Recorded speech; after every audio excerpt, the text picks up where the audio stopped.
Hey everyone, welcome to my channel and welcome to our shop.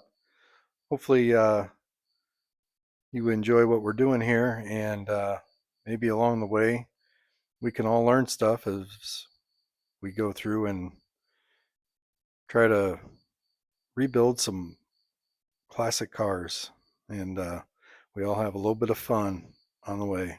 Hope you enjoy. Well, what a difference a week makes, or 2 weeks, I guess. The 69 is out baking in the sun, parked next to my Super Bee, so that's kind of cool. But as you see, I have the 57 in here. Now, I've never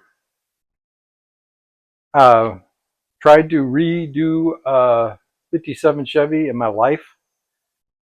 I've always been kind of a Cornet guy or a Mopar guy, specifically Cornets, I guess.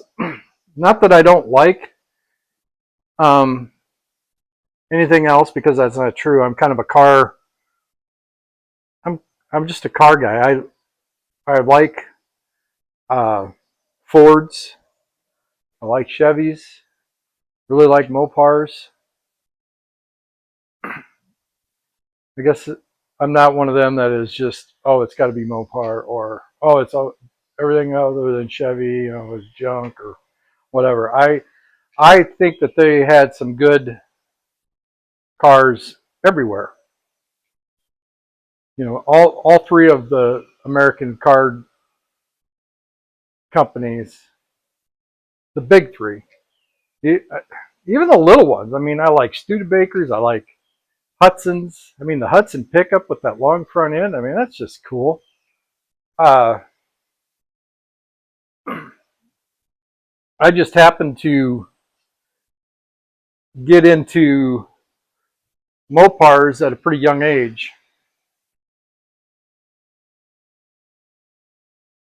and just was kind of partial to them, I guess. Um, they always ran hard, but a Chevy big block is, I mean, that's a hard running engine. There's no doubt. Uh, I've seen some Fords that are really hard running engines too. Um, so anyway, back to what I was saying. I've never tried to redo a 57 Chevy.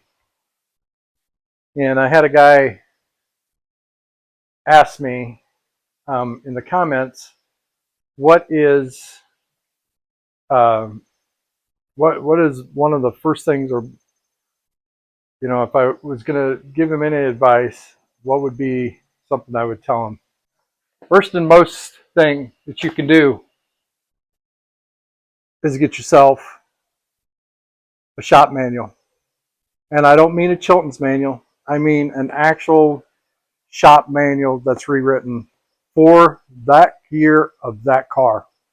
If you're doing a Mopar, the 69 Cornet Dart, that, if you're doing a Cornet, or if you're doing a Plymouth, you got the Satellite and the Roadrunner, the actual shop manual for that car. Also, if you can get your hands on a factory assembly manual, this thing here, I mean, it's going to tell you just about everything you want to know about how this car goes together. It's going to tell you some things that this one isn't going to tell you. And this one's going to tell you a lot. So that is my best advice to anybody who's going to start restoring a car. The first thing to do is go get yourself a couple manuals. You're going to have your wiring diagrams. All that stuff's going to be in there. I had a guy come up to me at a car show, and he has a 79 Camaro he bought out of a barn somewhere, and mice had eaten all the wiring off of it. And my advice to him was, go get yourself a shop manual. I said, there's companies out there that are going to remake the wiring harness, all the wiring harnesses for that car. I said, and then there's another company out there that actually does color-coded, laminated wiring diagrams. That's another thing. If you can get a hold of one of them, that makes things a lot easier. You don't have to try to read the codes, because if you're looking at the codes, you know, they got numbers on them, and you're trying to figure out, you know, okay, so this means it's green and it's a 12 gauge wire and blah, blah, blah. The other ones, you just look at them and they're color coded. Makes it so much easier. You're still going to have to figure out the gauge of them, which they'll tell you the gauge on there too. But anyway, let's kind of look back over on this car and reintroduce it to the channel, because it's been a little bit since we looked at it. All right, I was kind of working on this car, trying to get it running. It does have the original engine in it.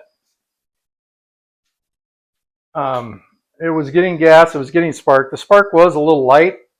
It'll turn right over.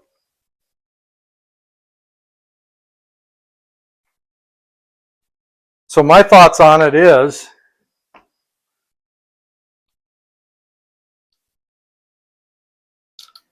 that it doesn't have any compression, because I could get fuel into it and I was getting spark to it, and I'm not getting anything. So whether the timing chain is bad on it or it doesn't have any compression. This is the actual 69 shop manual. It's got a little bit of overspray on it from painting that last car. But anyway, this here is a compression tester. I'm going to test the compression on this, mainly just because my wife thinks that I need to leave the original engine in it, and I don't want to. So I'm hoping it fails. I believe this is GM. Yep. So this is just going to screw in. Come on. Should just screw right in there.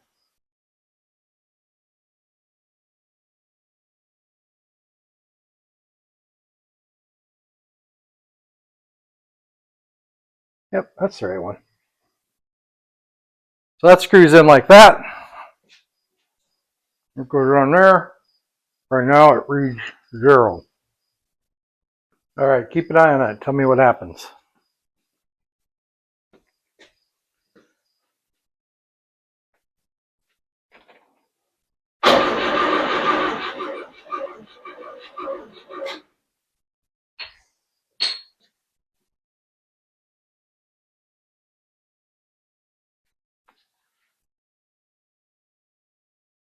£110. Man, that's borderline. Okay, I'm not sure what you guys read on that, but I read 110 PSI, which is not enough for this engine to start. Or I guess it would probably start off that, but not enough for it to be considered a healthy engine. Now, obviously, it should be 125 and above with the engine warmed up, and obviously the engine isn't warmed up because it won't start. But that's just my excuse for saying it needs a V8. Well, the engine is officially out of the 57. I don't know about these motor mounts.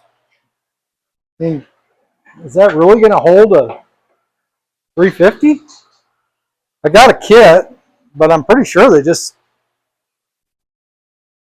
go to the same place. It just daps it to fit on there. And then you got your mounts back there for the transmission. There is no cross member. I don't know. Here's the engine.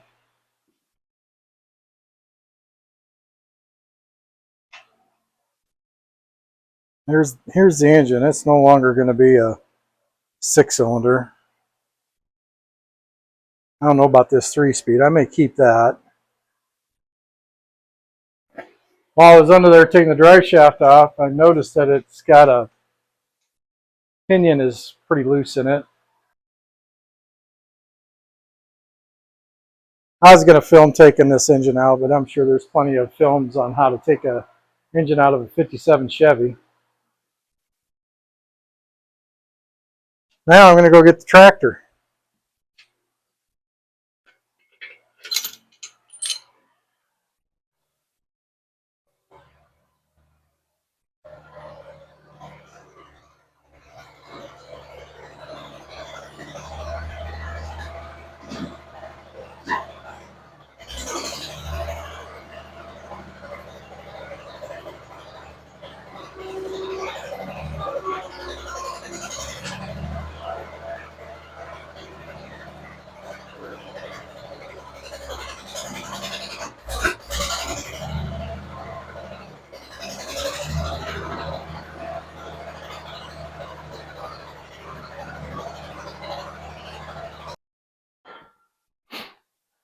Okay, so the engine's out. These pieces here, this is for putting in a V8.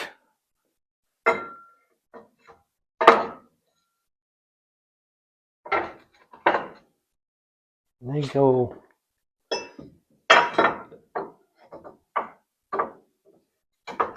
like that.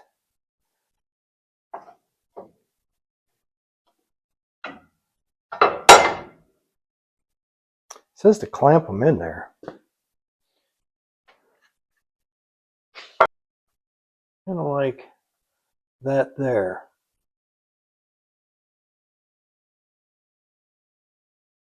But that'll come at a later date. Need to get the engine sitting in a pickup actually out back that I'm going to use in this car.